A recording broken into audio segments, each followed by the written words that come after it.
నోరూరించి పుల్లని మామిడికాయ పచ్చడిలు. ఈ సండే స్పెషల్ ఏంటని అడిగితే కంపల్సరీ చికెన్ ఆపేసిన తర్వాత అందరూ సీ ఫుడ్ మీద పడ్డారండి.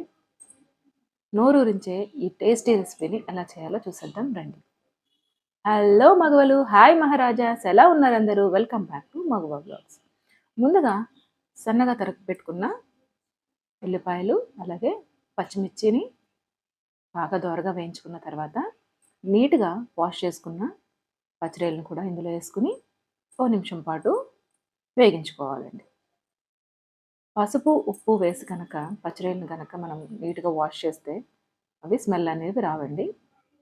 దాంట్లో చిటికెడు పసుపు అలాగే 2 టేబుల్ స్పూన్స్ వచ్చేసి కారం వేసి మరొకసారి ఈవెన్గా కలుపుతూ పచ్చడిలను వేయించుకోవాలండి.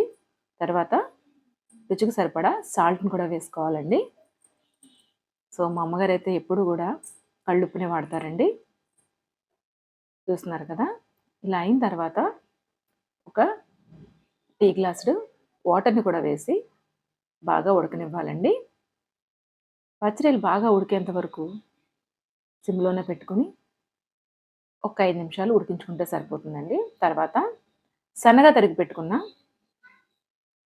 మామిడికాయ ముక్కల్ని కూడా ఇందులో వేసుకోవాలండి. కొంతమంది తురుము చేసి వేస్తూ ఉంటారు. మనకి పేస్ట్ ఏం చేయనవసరం లేదండి.